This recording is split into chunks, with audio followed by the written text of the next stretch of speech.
الحمد للہ رب العالمین والصلاة والسلام علی سید المرسلین اما بعد فاعوذ باللہ من الشیطان الرجیم بسم اللہ الرحمن الرحیم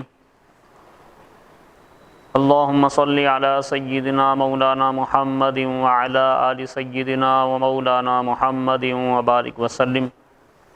ناظرین کرام السلام علیکم ورحمۃ اللہ وبرکاتہ۔ الحمدللہ ایک مرتبہ پھر ہم آپ کی خدمت میں درس قرآن میں حاضر ہیں۔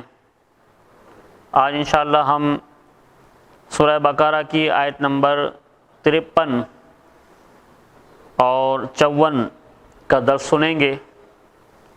آئیے پہلے تلاوت سنتے ہیں، پھر اس کے بعد ترجمہ۔ اعوذ باللہ من الشیطان الرجیم بسم اللہ الرحمن الرحیم۔ وَإِذْ آتَيْنَا مُوسَى الْكِتَابَ وَالْفُرْقَانَ لَعَلَّكُمْ تَهْتَدُونَ۔ صدق اللہ مولانا العظیم۔ اور یاد کرو جب ہم نے موسیٰ کو کتاب عطا کی اور حق و باطل میں فرق کرنا تاکہ تم ہدایت پا جاؤ۔ الفرقان فرق کرنا، فرقان کے کئی معنی کیے گئے ہیں۔ نمبر 1، فرقان سے مراد بھی تورات ہی ہے۔ نمبر 2، کفر و ایمان میں فرق کرنے والے معجزات جیسے عصا اور ید بیضا وغیرہ۔ نمبر 3، حلال و حرام میں فرق کرنے والی شریعت مراد ہے۔ تو یہ 3 معنی جو ہے وہ علماء نے، مفسرین نے والفرقان یعنی الفرقان کے بیان فرمائے ہیں۔ آیت نمبر 54 میں اللہ تبارک و تعالی ارشاد فرماتا ہے وَإِذْ قَالَ مُوسَىٰ لِقَوْمِهِ يَا قَوْمِ إِنَّكُمْ ظَلَمْتُمْ أَنفُسَكُمْ بِاتِّخَاذِكُمُ الْعِجْلَ فَتُوبُوا إِلَىٰ بَارِئِكُمْ فَاقْتُلُوا أَنفُسَكُمْ ذَلِكُمْ خَيْرٌ لَكُمْ عِندَ بَارِئِكُمْ فَتَابَ عَلَيْكُمْ إِنَّهُ هُوَ التَّوَّابُ الرَّحِيمُ۔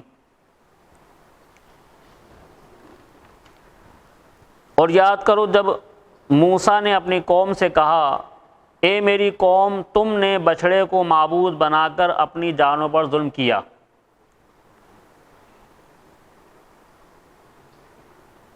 لہٰذا اب اپنے پیدا کرنے والے کی بارگاہ میں توبہ کرو،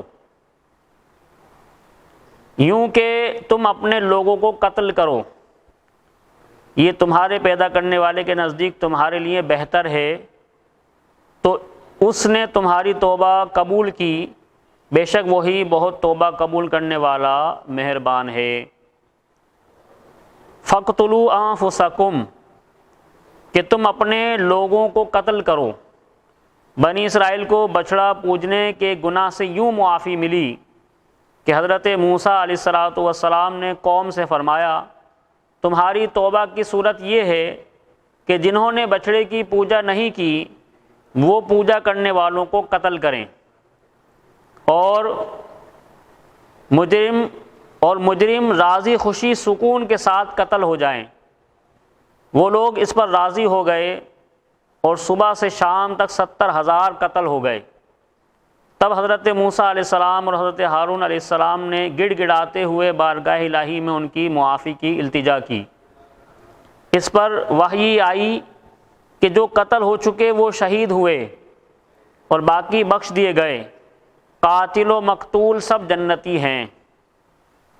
اس آیت سے معلوم ہوا کہ شرک کرنے سے مسلمان مرتد ہو جاتا ہے اور مرتد کی سزا قتل ہے، کیونکہ یہ اللہ تعالیٰ سے بغاوت کر رہا ہے، اور جو اللہ تعالیٰ کا باغی ہو اسے قتل کر دینا ہی حکمت اور مصلحت کے عین مطابق ہے۔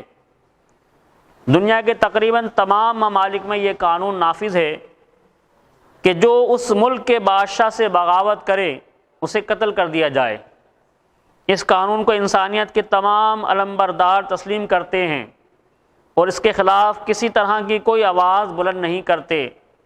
جب دنیاوی بادشاہ کے باغی کو قتل کر دینا انسانیت پر ظلم نہیں، تو جو سب بادشاہوں کے بادشاہ اللہ تعالیٰ کا باغی ہو جائے اسے قتل کر دینا اسے قتل کر دینا کس طرح ظلم ہو سکتا ہے؟ اب بنی اسرائیل پر مزید اللہ تبارک و تعالیٰ نے جو فضل فرمایا اس حوالے سے مزید آپ کی خدمت میں کچھ پیش کرتا ہوں۔ بچڑا بنا کر پوجنے میں بنی اسرائیل کے کئی جرم تھے۔ پہلا، مجسمہ سازی جو حرام ہے، یعنی بت بنانا، مجسمہ بنانا یہ حرام ہے شریعت میں، تو انہوں نے پہلا جرم یہ کیا کہ مجسمہ بنایا۔ دوسرا، حضرت ہارون علیہ السلام کی نافرمانی کی۔ تیسرا، بچڑے کی پوجا کر کے مشرک ہو گئے۔ یہ ظلم آل فرعون کے مظالم سے بھی زیادہ شدید ہیں، کیونکہ یہ افعال ان سے بعد ایمان سرزد ہوئے، اس وجہ سے وہ مستحق تو اس کے تھے کہ عذاب الہی انہیں مہلت نہ دے اور فی الفور ہلاک کر کے کفر پر ان کا خاتمہ کر دے، لیکن حضرت موسیٰ اور حضرت ہارون علیہم السلام کے طفیل انہیں توبہ کا موقع دیا گیا۔ یہ اللہ تعالیٰ کا بڑا فضل ہے، اور یہ قتل ان کے لیے کفارہ تھا۔ اللہ تعالیٰ سے دعا ہے کہ وہ ہمیں قرآنی تعلیمات کو صحیح طور پر سیکھنے، سمجھنے کی، عمل کرنے کی توفیق عطا فرمائے۔ وما علینا الا البلاغ۔